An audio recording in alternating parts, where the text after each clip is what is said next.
This week I'm going commando. No, not like that, you pervs. I'm playing Mercs.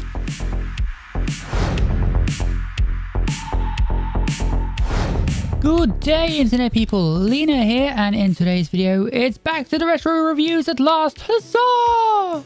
Hell, it's about time. But as always, before we jump into those, be sure to give this video a like and a subscribe, and to come and join me over on Twitch, link in the description down below. Playing lots of Destiny 2 because Beyond Light is amazing. So come and join me. So after my previous two retro reviews, you must be thinking, goodness me, Lena, you must have had the worst games ever to start out your journey on the Mega Drive. Well, not the worst. Just those two. Unless Mercs is as bad. Nah, it's not. Three glorious words: run and gun. A 1990 top-down arcade game which featured up to 3 players: Joseph Gibson, Howard Powell, and Thomas Clark. All replaced with one dude in the arcade mode of the Mega Drive version, but never mind. As alluded to in the intro, this game is in fact the sequel to Commando. It was actually referred to as Wolf of the Battlefield in Japan, and this was referred to as Wolf of the Battlefield 2. This game is as simple as you could want it. You've got 8 directions, you've got a fire button and a mega crush button. And it's very simple. Does it move? You shoot it and it dies. The interesting thing though is that while the original coin-op arcade game was developed and published by Capcom, and yet the Mega Drive version was actually created in-house at Sega. Fun fact, there were versions of Mercs made for the home computers, the UK home computers at the time, things like the Amiga, the Amstrad CPC, the Spectrum ZX. These were released by US Gold. However, they were handled by THX, so chances are they were a bit crap. Probably extremely crap. THX don't exactly have Legendary and awesome built into their legacy. They kind of more have air. That's the nicest thing you could ever say about a THX port. Thankfully, we don't have to deal with that in this one. The Mega Drive version of Mercs has a couple of very interesting differences. For example, there's no multiplayer in this at all, whereas on the arcade cabinet you could have up to 3 players. Just a single player only, which is a shame. But what they do instead is they have the arcade port as its own mode, and they have also what's called an original mode, where they've created their own separate story with unique levels. A little bit of overlap here and there, but generally it's a slightly different experience of, or a slightly different version of the same kind of gameplay. Quick side note, the footage you're about to see does come from the dark realms of emulation, as I don't have any means to currently capture footage directly from either of my Mega Drives. But as you can see, I do own this. In fact, this is my actual box for my actual copies that I had back in the day. It's still got most of the Sega sticker left on it. So yes, the differences. So arcade mode, as I say, you have just one dude instead of the choice of 3, but there are different weapons you can pick up as you go through the levels. You have a health bar, and if an enemy touches you for some reason, that hurts. Obviously, if you get shot, that hurts too.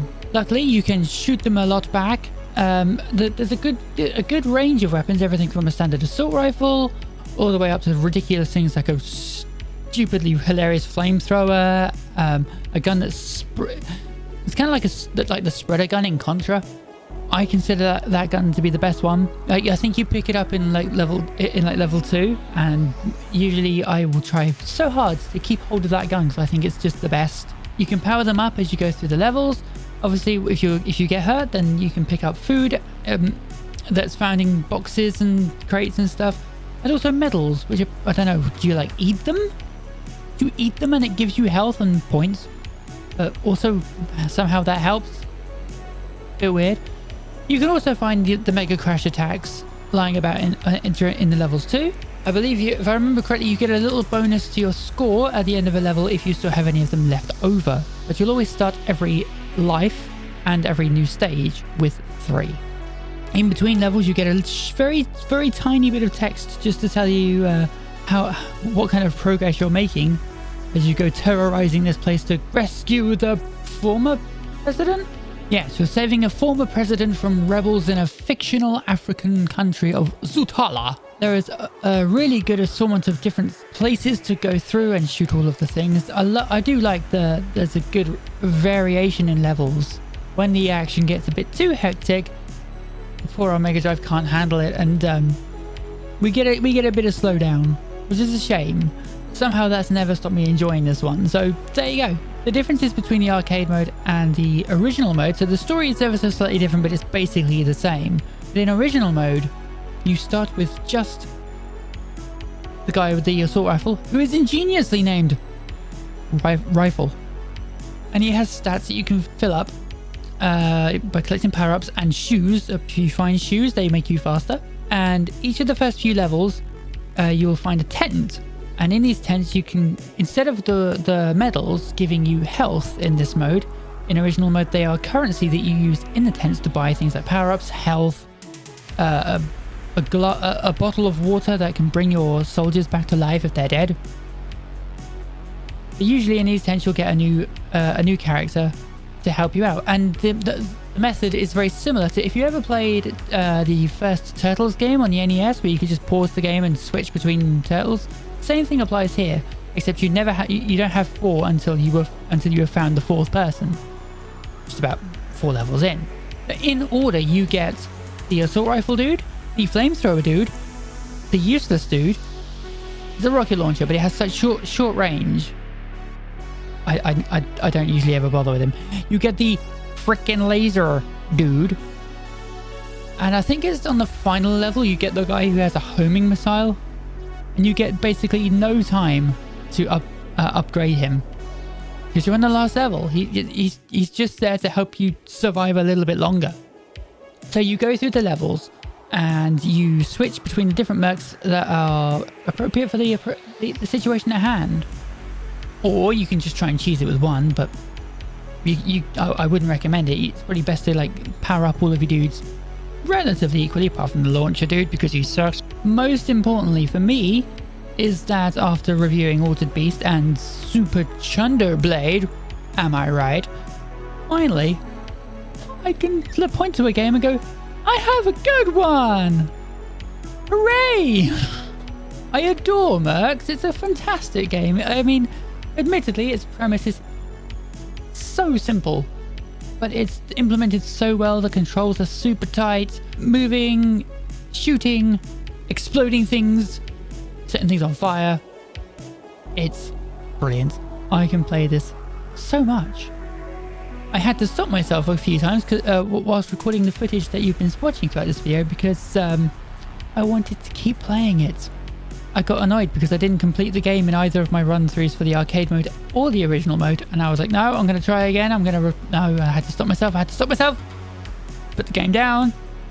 While I was recording this, my wonderful partner Jess, who edits these videos brilliantly so that you can enjoy them, did actually hear me swear from the next room when I died, and I didn't expect to whilst playing. Such was how much I get into it when I play these games. I love it so much. It's so good.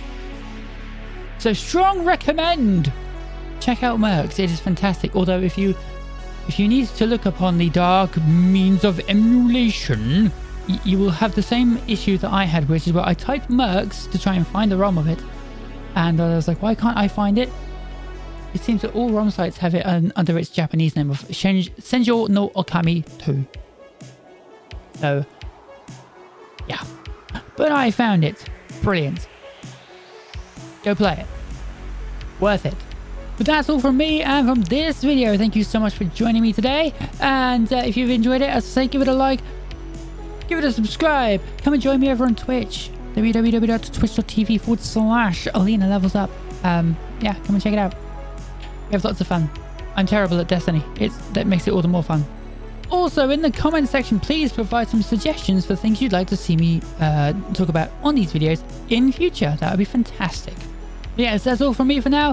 Have a great day. I shall see you very soon. Bye. However, I don't think I've ever played on this map before, even though the EDZ's been here for ages. So I don't know. Oh, all right. Here's a weird thing though. We're about to win.